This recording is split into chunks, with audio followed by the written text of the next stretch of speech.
Good afternoon, everybody. I'm Specialist Wright. I would like to welcome my SGL Staff Sergeant Brady. Today's information is unclassified and we'll be going over the foundations of Army leadership. Purpose. So the purpose of this presentation is to give the listeners a clear understanding on the foundations of leadership.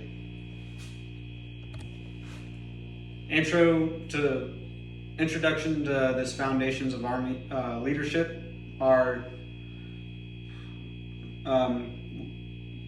it is built on someone with character, presence, and intellect. Leaders lead, develop, and achieve. Leadership is defined as a process of influencing people by providing purpose, direction, and motivation to accomplish the mission and improve the organization. What is foundation? Foundation is what something is built upon. Leaders don't just lead, they also teach. The different types of leaders are direct, organizational, and strategic. Are there any questions at this time? Okay, so we'll go into the first topic, stages of leadership. The first one is direct leadership.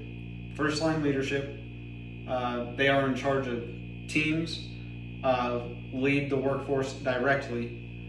They execute the visions of the organization. They train, teach, and develop the next leaders. Most of your time as a leader is spent in the direct leadership position. Organizational leadership. This is the team of teams. They manage and strengthen components of an organization, implement change in the organization, or work environment while maintaining positivity. They make a plan for the vision. So this is going to be like your battalion commanders or company commanders on a smaller scale, and they are going to be making, visions, and then your direct leadership is going to be acting upon those visions. And then you have strategic leadership. This is the highest form of leadership. Team of organizations creates the vision, manages current visions. All leadership types are important. So these strategic leaders are going to be military and civilian, and they work at a higher level. They make sure that visions are being accomplished, and they come up with visions for the organization as a whole. Are there any questions at this time about these stages of leadership? Okay. Leaders have attributes that make them leaders. So these attributes include character, presence, and intellect. So character is who a person is. This is how they treat people, what they value, their morals, and leaders of good character live by the Army values. So these people uphold the values of the Army. They live them every day. Their character is what people see whenever they are in front of their soldiers. They treat their people with respect, therefore gaining respect. This is what the character of a leader should be. Presence. Presence is the outward appearance of somebody. How they present themselves. Are they in uniform? Are they on time? Are they clean shaved with a proper military haircut? How they project their military bearing. Do they stand fast, act professional in all environments? This is military bearing. And they balance between listening and talking. They not only talk at their soldiers, but they listen to them. They listen to their problems or what the soldier needs, and then they talk to them. Intellect is how a leader deals with problems. Their resilience.